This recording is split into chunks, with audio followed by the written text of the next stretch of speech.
the Director General, who is the chairman of the Tenders Board. It has the Accountant General. It has the Permanent Secretary of Trade, and it has the Permanent Secretary of Works.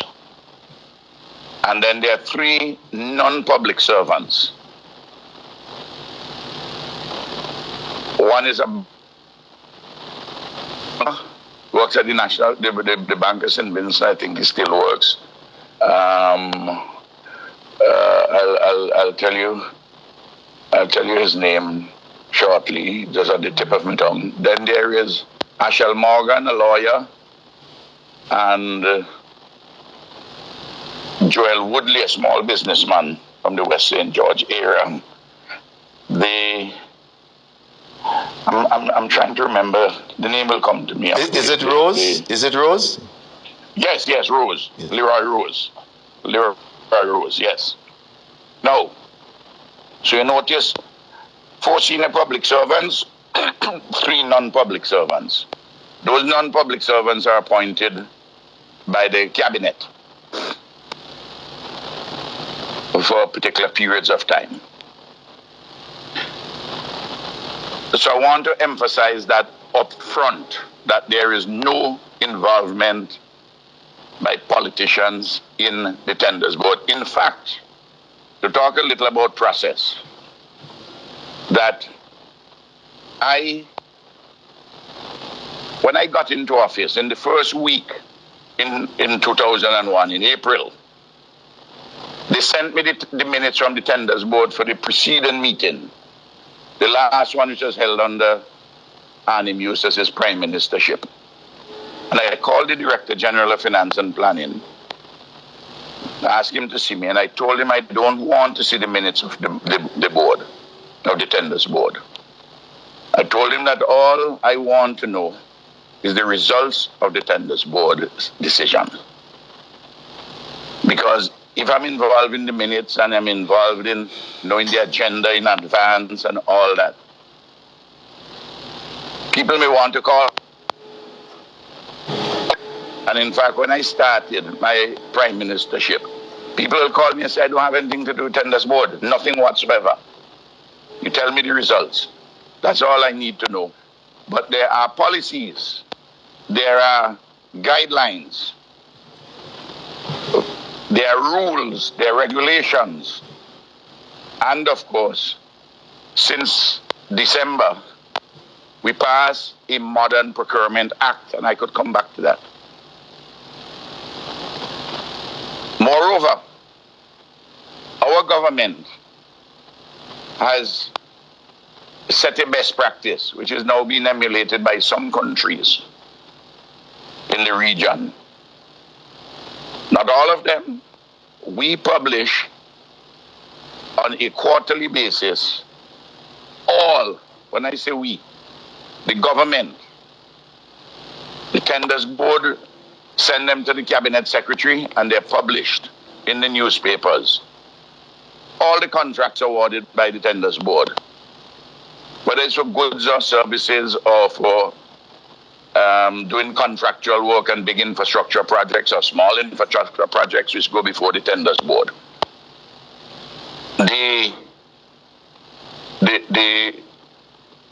This publication involves the name of who gets the contract, the company or the individual, how much the contract is worth, what is the contract for, when you're supposed to start, and when is the estimated conclusion.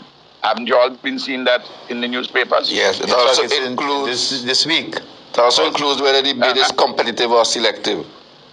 Whether the bid is competitive or selective. Whether the bid is selective. Because sometimes what you may happen, you may select 3 of 3, depending on what is to be done or what is to be purchased. And out of those 3 quotations, you choose they choose what they consider to be the best of the quotations. You understand me? Yes, yes. And over 80% of the goods and services and contracts done are done by competitive tender. Now, after December 2013 natural disaster, we went to the Caribbean Development Bank and we, with a project called the National Disaster Management Rehabilitation and Reconstruction Project. It's called NDM for short. And one of the activities in that program is infrastructure rehabilitation and upgrade of the river training works at what is called Yarabakwa River. Yarabakwa River is the first river as you leave Mongrenan to go into Bellevue. It's the first river in the constituency of North Central Windward. They'll do river defense and do river training. The whole river works. Now, the implementing agency is the Ministry of Works, that is to say, which will do supervision. There were 7 bids which were received on the 23rd of April 2018. I will give you the 7 companies. OB Sadu Engineering Services Limited, $1.584 million. Hutchinson Construction Company Limited, $2.169 million. Bailey Contractors Incorporated, $1.31 million. Bali and Bali Investments Incorporated, $1.478, which was subsequently corrected to $1.468 million. Franco Construction, $1.57 million. Reliable Construction Services Limited, $1.421 million. Electric Company Limited, $1.325 million.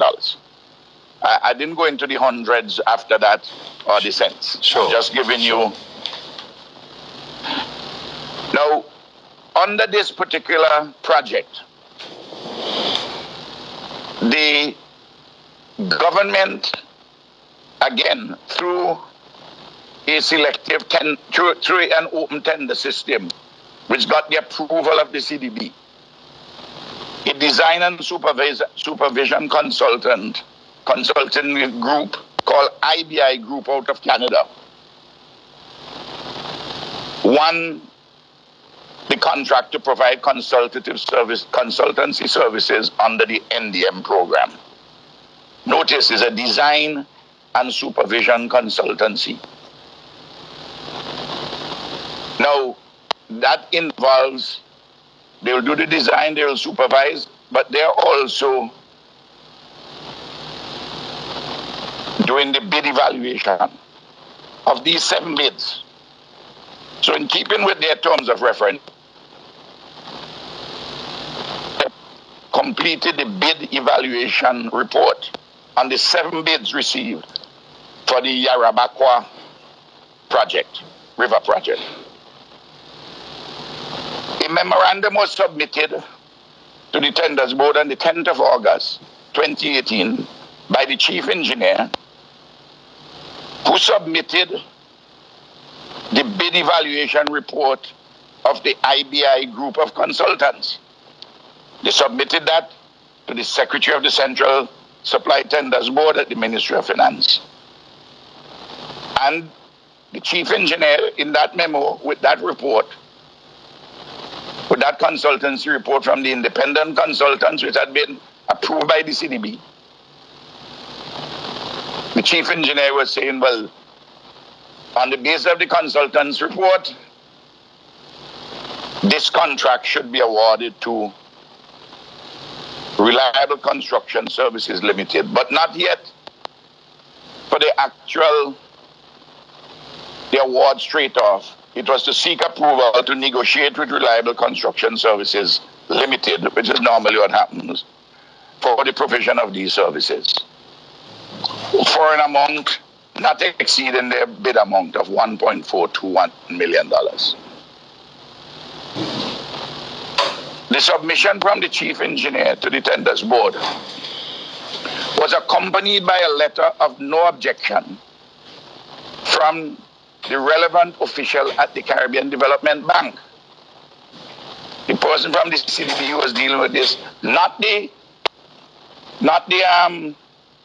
consultancy group. Because remember, we borrow CDB money, we working with them. Are you with me with that fact? Yes. Very clearly. Independent tendering process, 7 bids. The consultants, design and supervision consultants, and part of that consultants group from Canada is to do the assessment, the evaluation of the bids. So now you have the consultant, you have the chief engineer saying, let's negotiate with Reliable. And that letter, that submission by the chief engineer to the tenders board was accompanied by a letter of no objection from the Caribbean Development Bank, from the relevant official there, dated the 13th of August, 2018. And this is what the letter says. Quote, the CDB has no objection to the government of St. Vincent and the Grenadines awarding a contract to Reliable Construction Services Limited of St. Vincent and the Grenadines for the sum of EC dollars $1.421 million and $567.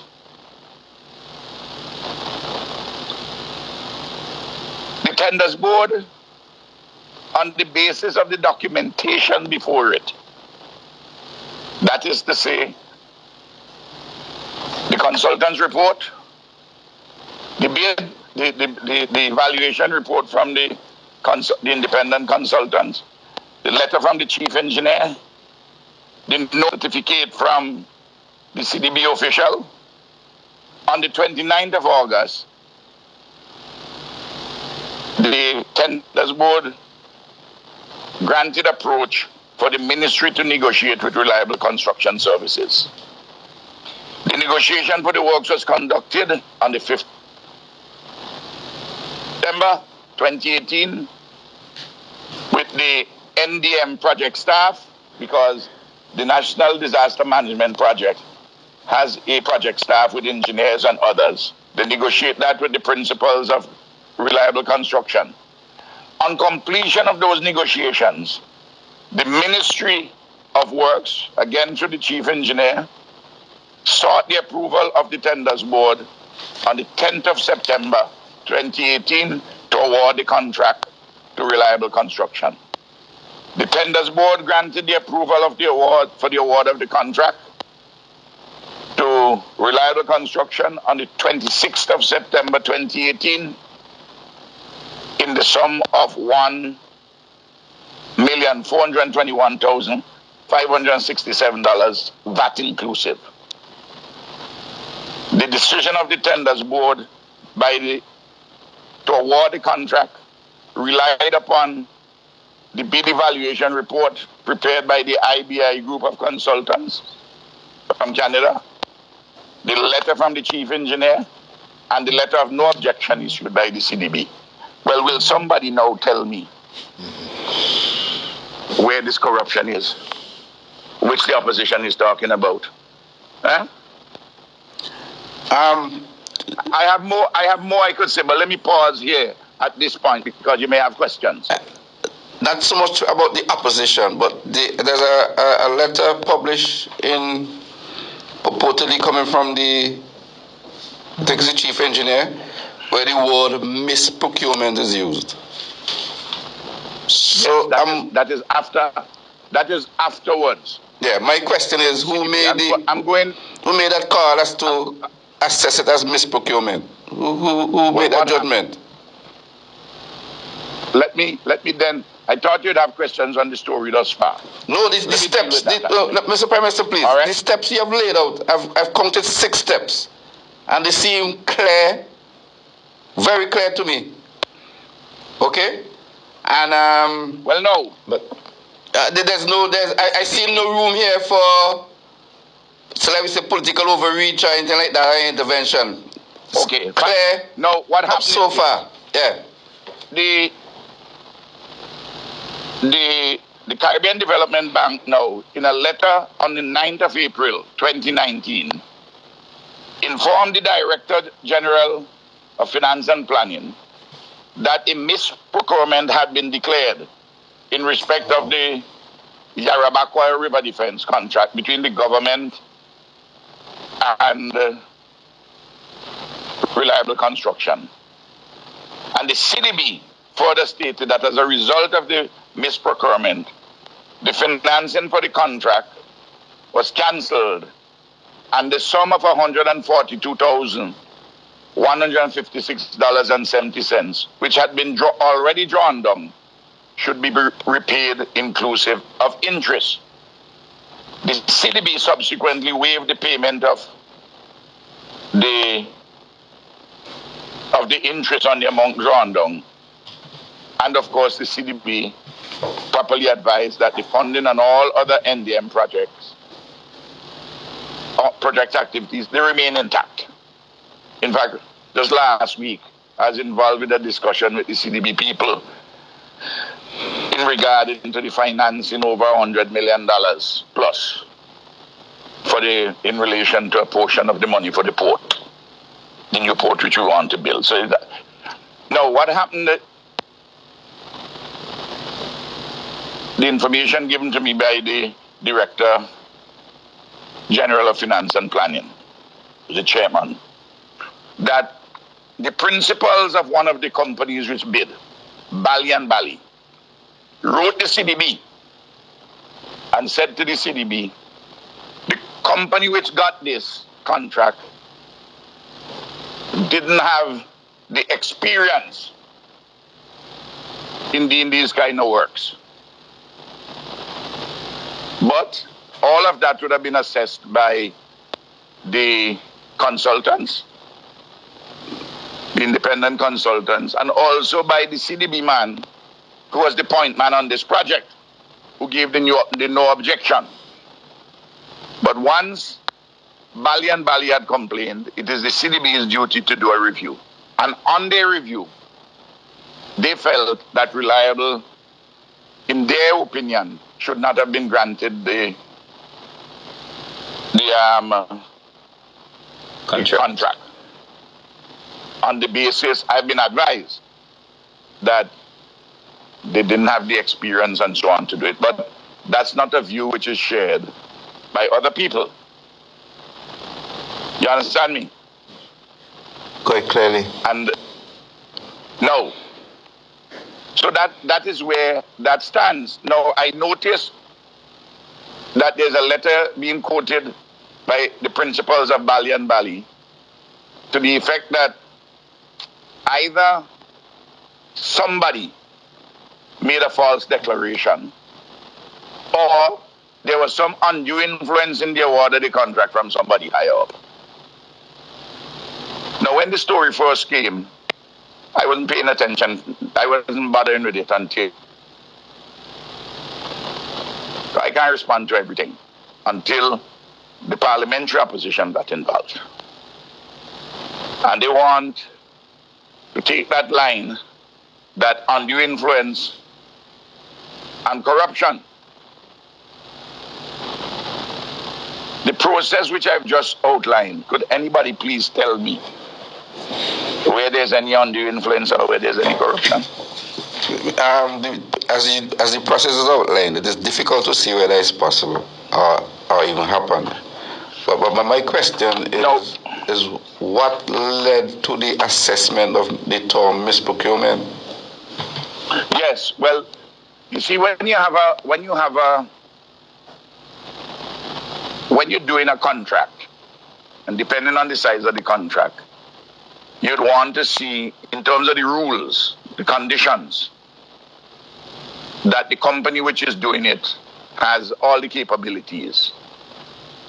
Sometimes it relates to how much work you would have done in the past 5 years, of what magnitude, whether you have done work of a similar kind, different kinds of conditions would come into the assessment and the evaluation of a bid. And the review of the CDB was that Reliable did not have the kinds of experiences, this is what I've been advised, to do this job. As I said, that is something which is contested, or didn't have all the equipment, everything which is required. But clearly, the consultant thought it was in order. The chief engineer sent it on, and the CDB official who was in charge of the project overall,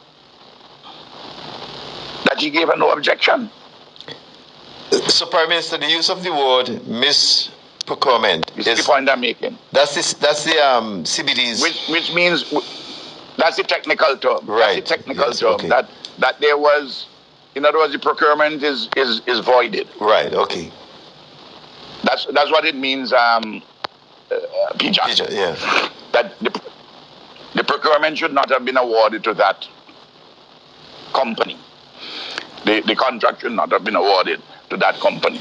But what I don't understand is the CDB has been involved from saying step 2, so to speak. The bids, then the evaluation by independent consultants, right? And the recommendation. And the no objection. Yeah. The agree to negotiations. The point I'm making, there's a lot of filtering going on along the way. How come at this point they're now declaring misprocurement? Well, because an objection was raised and there was a review. They're trying to protect themselves. No. So what did the review miss? The point, I will tell you this. The Director General of Finance and Planning, who's chairman, said to me that the review, the no objection which was given by the CDB officials was of significant persuasive value in informing the recommendations by the Ministry of Transport and Works to award the contract to Reliable. And that also was highly persuasive of the tenders board to approve the said award. Now, we are in discussions currently with the CDB of this matter, because the question is, given the CDB's involvement, should they not be stopped from saying the money which has been dispersed should be paid back by us? You see the point I'm making? Yes. Mm-hmm. Meanwhile, reliable transport, reliable construction has started the works. 6 months. And from all reports, they are doing the work fairly well. Well, they have to stop now. But I want to say to you, look, the people in the constituency, people who have properties there, where they remove things in doing the training and they have to put up certain defenses. Yes, they call me wanting to find out if their property is going to be exposed now, more exposed than before, during this rainy season. So as a result, the Director General ensured that the Ministry of Transport and Works have the matter brought to the Cabinet.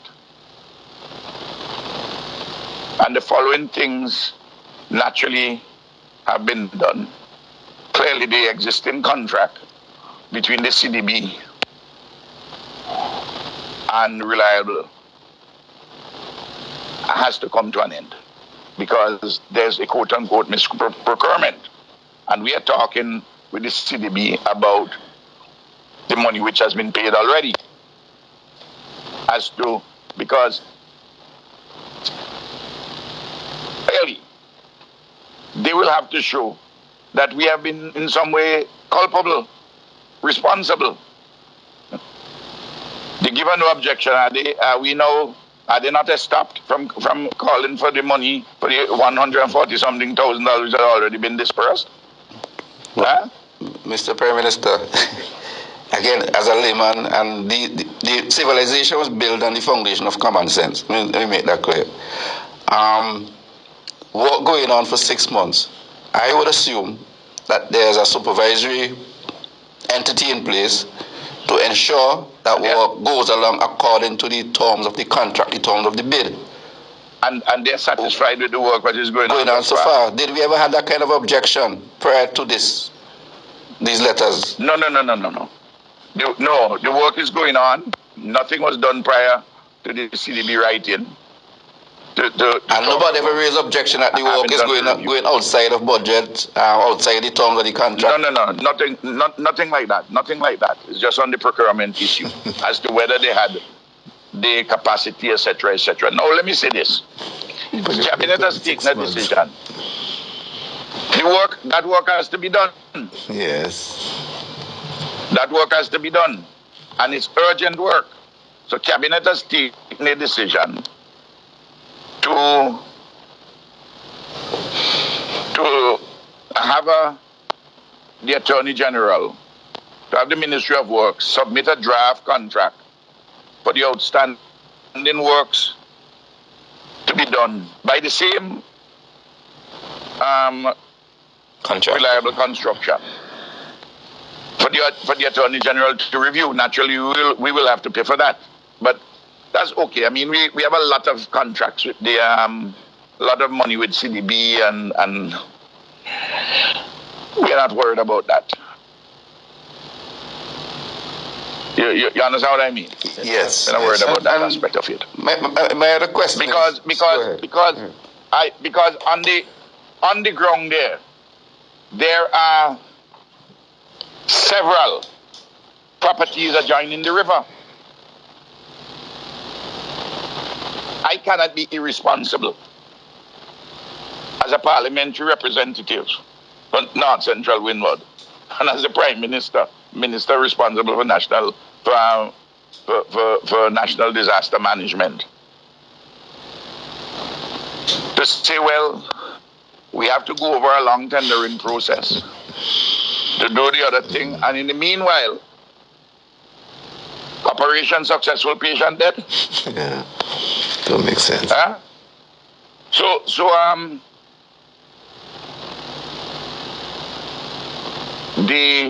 We are, of course, the technical people are interrogating the question as to what if the IBI consultancy group had acted wrongly. You see where I'm coming from? Yes. But that's the group that did the evaluation of the bids. That's the one who did the evaluation of the bids. Right. And you would expect that this technical group would advise you properly in all the circumstances. Yes. And that's a group that had the approval of the CDB. Hired by the Absolutely. CDB. Right. Is that the Canadian group? Because they're paid for under the contract. Yes. Okay. They're paid for under the monies. Because they're the design and supervision consultants for the entire NDM project, you know. Right. Not just that one alone, not just that activity alone. Now, Bali and Bali complains. But the same tendering process, which is supposed to be so polluted, they have done a tremendous amount of work already. They're doing a contract right now in Beckway, on the Beckway on the community high school. They did one under the BNTF, a big one up at Cottage in Fancy, the road, linking Cottage to the main road, the area of Cottage with the main area of Fancy. They work down a German and English gutter. I mean, so the point is this. How is it all of a sudden the same tenders board some is wrong or some undue influence. Not just the boat, sir. What they write, you know. But the same process. Huh? Is the process will be identical to the one you just outlined a while ago? Same process. All the contracts, whether it's a CDB contract or a World Bank project or a European Union project, Taiwanese funded, government funded, you have somebody who is evaluating the bids, an independent entity evaluating the bids. You hear me? Okay. And who will also do the design and of the project, and who supervise it.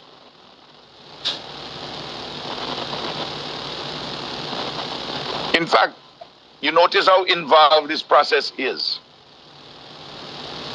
Usually, to get to the stage of a contract, the award of a contract is than the time for the works themselves. I want to say this. The World Bank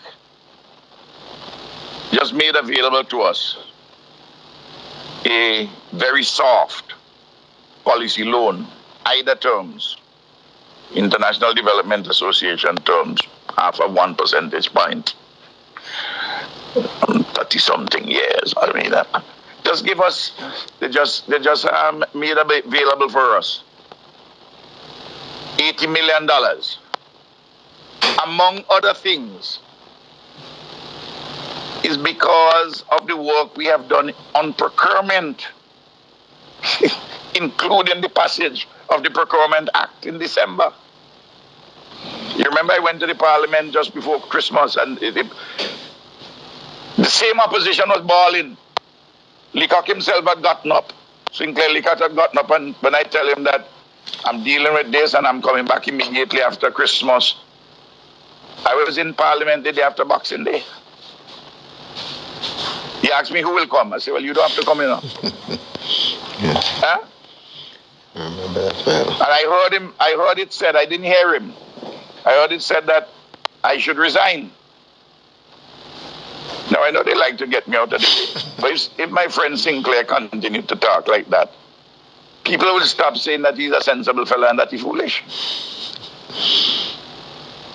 Because I don't think these persons understand how the process works, you know. They think that, boy, Julian and or Ralph, this money is there from CDB. They give the money and Julian or Ralph just simply say, well, give reliable. We don't got none. I will be involved in the negotiation of the money. You understand me? To get the money. To do these particular pieces of work, the technical people in the Ministry of Works would say, well, yes, this needs to be done, that needs to be done.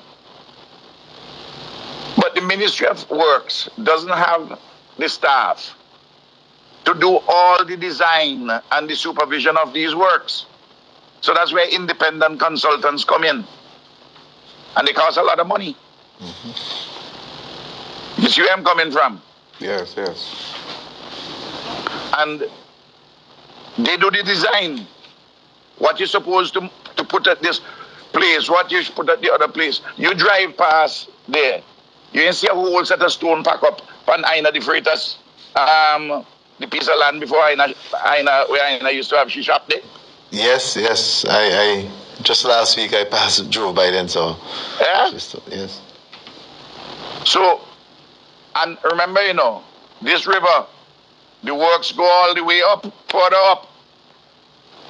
And their houses, particularly as you face seawater, particularly on the left-hand side, coming down. I can't allow those houses to be washed away. In fact, if we go and, like where we go and remove things, and where people themselves had some form of defense, and because you move them in order to do things better. and to get them done on a timely basis, and the place wash away, they will come and sue the government.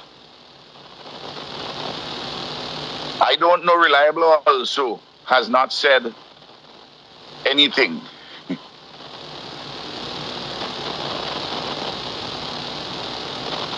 If Reliable feels that they won the contract fair and square, never mind what the review says. What their lawyer may say. You see the multiple implications? Yes. And I was waiting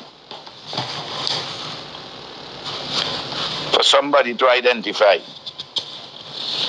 that the higher up person who was supposed to have used undue influence is Ralph. Huh? So that they'll help me in my retirement years. They must stop this foolishness. There is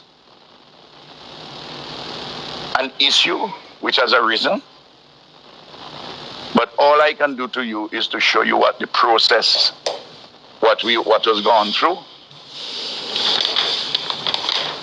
And if the chief engineer and the tenders board were influenced by, well, they surely would have been influenced by the evaluation, because they have to be, and very much so by the no objection by the CDB official, not the consultant, the CDB official. I want to read over what that letter from the CDB said on August 13, 2018.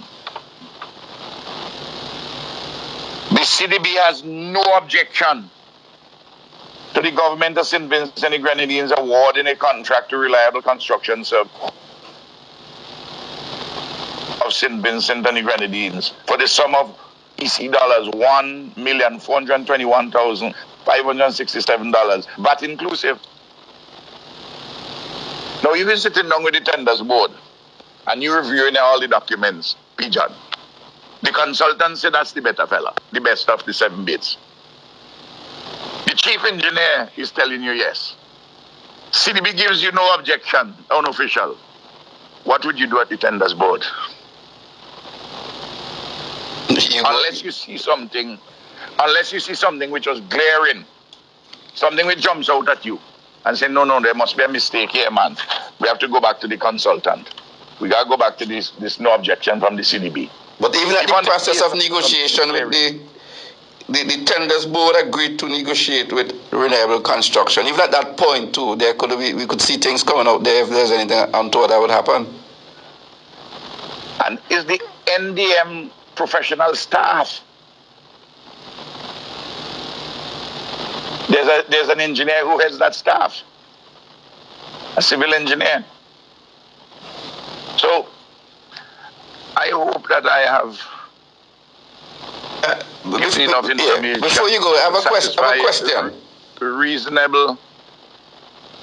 Reasonable people. 2 quick questions, please. Yes. Did we ever have a situation where an unsuccessful bidder filed a similar kind of complaint before? There have been cases where individuals have raised objections. Okay. Yes, we have had that. And in the decision of the CDB to end involvement in the project, is there any process in the rules that allow for appeal?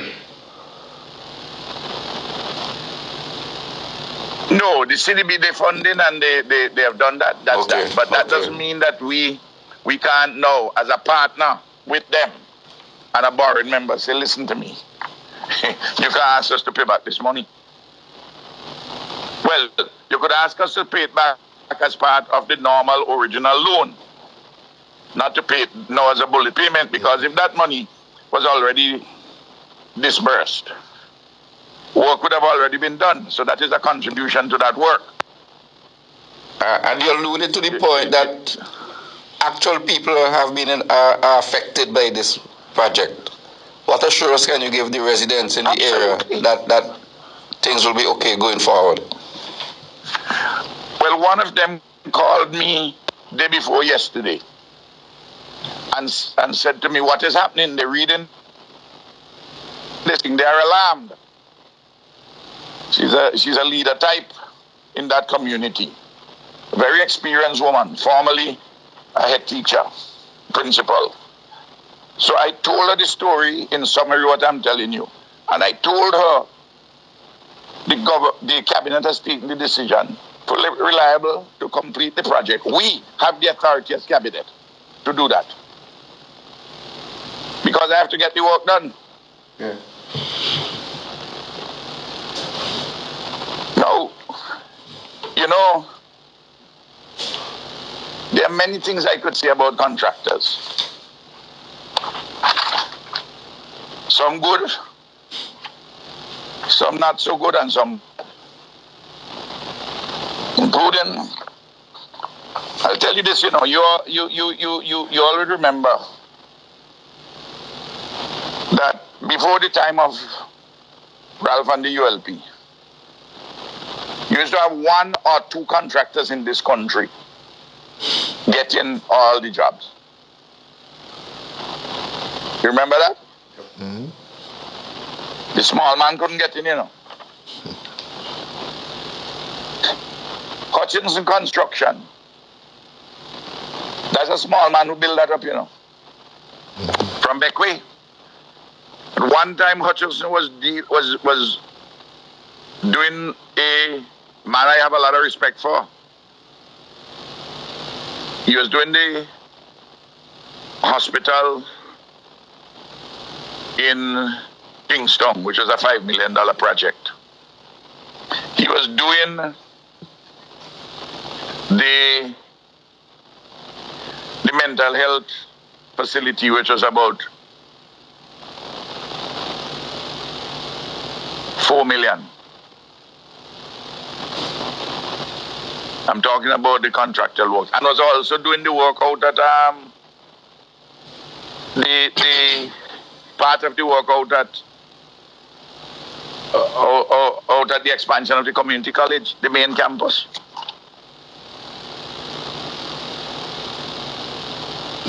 You all ever hear about Hutchinson before?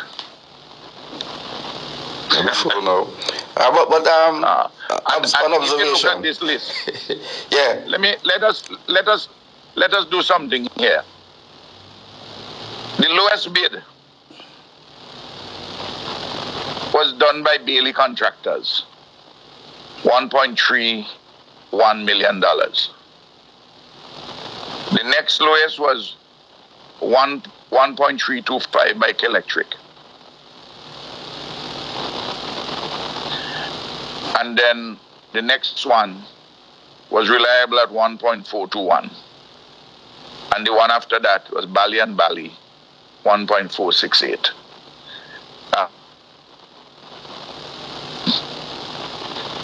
Sado Engineering Services Limited was 1.584, Franco was 1.57, and Hutchinson was 2.169. Of course, the lowest bidder on that in this table would have been Bailey. But the lowest bidder doesn't necessarily get the award of the tender.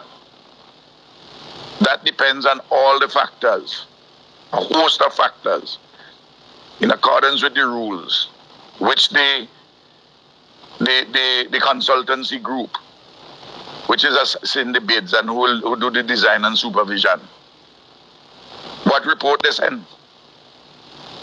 A lot is based on that report and the chief engineer's review of that report. Because the chief engineer has to send it to the tenders board. I don't know if there's more I could say on this. So I told you what is the process, what has happened. Yeah, but I know that Franco Construction was on the list. And you know what I mentioned that. Well. Speak it out, man. And they didn't receive. Franco is owned by the brothers of Julian Francis. Exactly. 3 of the brothers of Julian Francis. Exactly. And they were not successful. They were not successful. They will. Everybody on this list, gets contracts, under the same system. Electric is doing a contract right now down at Chatibele Jetty. I told you one where Bali and Bali do it. I don't know, Franco must be doing one somewhere else. But all these people get piece of the action,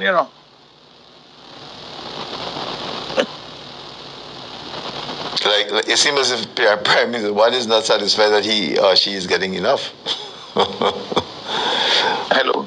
No, I'm saying. Well, I wouldn't go there. What? But I hear what you say, but I wouldn't go there. Yes. And as I say, I could say many things, but I don't want to bring any red herrings across the trail. Yes. I just want to deal with the process and the facts in the case. Well, one thing we can conclude is that the process has been very transparent and very fair, and it's been closely scrutinized, even by the CDB itself, through its personnel. Does anybody really think? Let us ask this question. Let's personalize it in this small society. Does anybody think that Edmund Jackson, who for years served as budget director under Morris Edwards, a person of the professionalism of Edmund Jackson, you think Edmund Jackson would be involved in any hanky-panky? I can vouch for Prime Minister. Perhaps another Edmund, but not the one I know, which is this case, not him. Okay. Not Tony.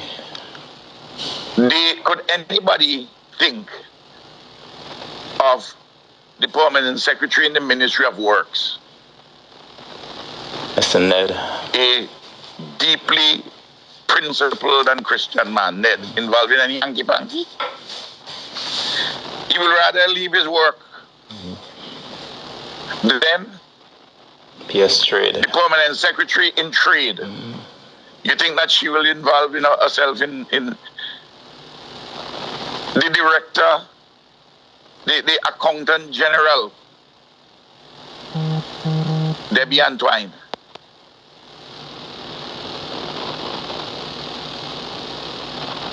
Did involve with any hanky-panky? Just like her predecessor, who was also a very straight woman, Mrs. Fitzpatrick. That's 4 out of the 7 people on the tenders board. Then you have a banker, you have a lawyer, and you have a small businessman. I'm giving you what is, if even the 3 persons who are not the public servants, they agree, they were to agree, you think that a matter could come pass if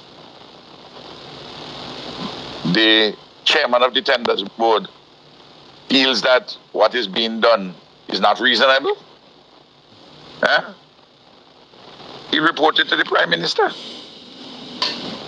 Huh? Look, they mustn't try and drag me now, kind of the foolishness, and make their judgments about people in a way in which is entirely untoward. You notice in this period of renewal at 40, and you heard me last night, I don't want to put a lot of things, put any and I don't want to get involved in any matter which would suggest that I'm diverting the issue. I'm keeping my focus solely the facts of the issue and the processes, and what is to be done. Because the cabinet has the authority to select a contractor to do this as a matter of urgency. And incidentally, when you have disasters, disasters which are pending, you have to do them with urgency. And sometimes that speed becomes of the essence. Time becomes of the essence. And there's several others I can talk about how we they let the passage of time and you allow things and they become far more expensive subsequently. So, Prime Minister, we thank you very much for responding to the issue. And I would say last night I think we had a fantastic launch of renewal at 40. You all probably discussed it already. We did. I didn't. Yes, and I don't know if you all discussed geothermal. We didn't, but we'd like to have a quick update from you, though. We don't have a lot of time remaining, but it's good to have a quick update. And also, the history. Well, it was just the same thing. But I just want to say one thing. In the aftermath of the carnival, I listened to you all on the carnival program, and you were praising very much what is happening with PANS. Yes. I just want to remind everybody that for several years before we came to office, there was no panorama, and only 3 PAN sites remained. It's the public policy of the government which has facilitated the coming back of PAN. And I don't want to say I'm mad, but as you know, I was at the center. Of course. And the record is there. The other thing is this. A lot of money comes from the National Lottery. Well, we put the National Lottery on a legislative footing, reform it, restructure it. This year, the National Lottery will probably go past $65 million in terms of revenue. Up from below $10 million when I came to office. Yes. That's the second thing. The third thing, the CDC was just a committee. We put that on a legislative footing. There's a permanent staff. You all praise the CDC. You all praise Lotto. You praise PAN. But those things ain't happen without public policy supporting them. That's right. I just want to make that point. All right? Yes, I was saying, though, before you go, Prime Minister, by the decision of the government and you taking the leading role to appoint Mrs. Susan Duggan as our first Governor General, as I was reminded, it has created history for the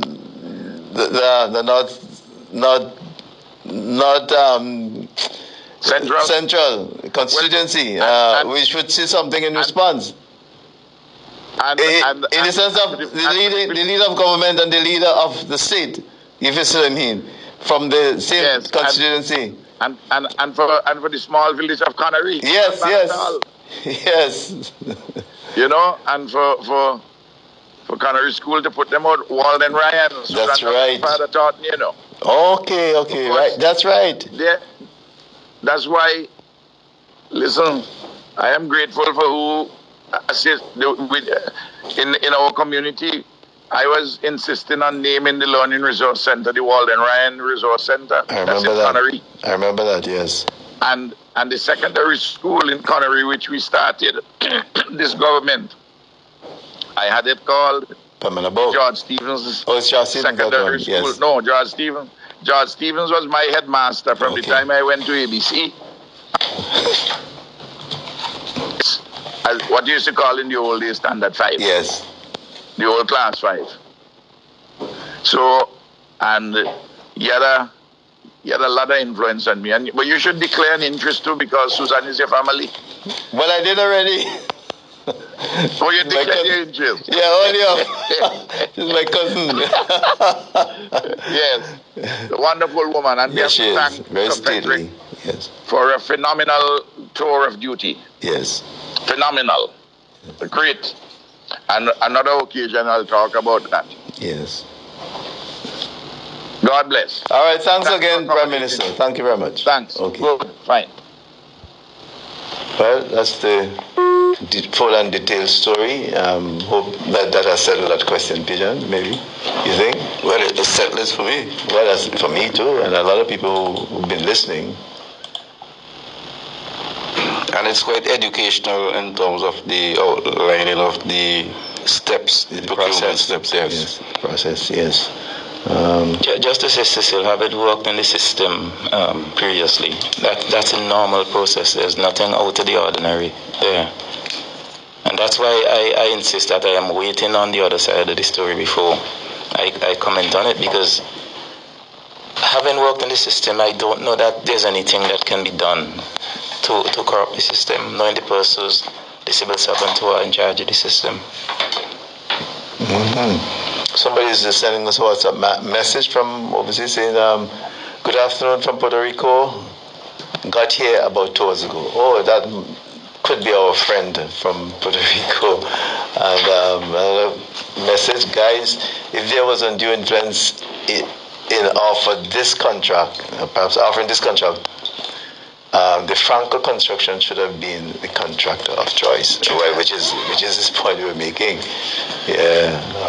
So we're glad that Prime Minister was able to respond to our request to address the issue that appeared on the front page of the newspaper. Now that has settled that, maybe the news. Well, we now have the correct, in my view, the correct account of what has happened. So persons who are using it as news or whatever may wish to review what they've done.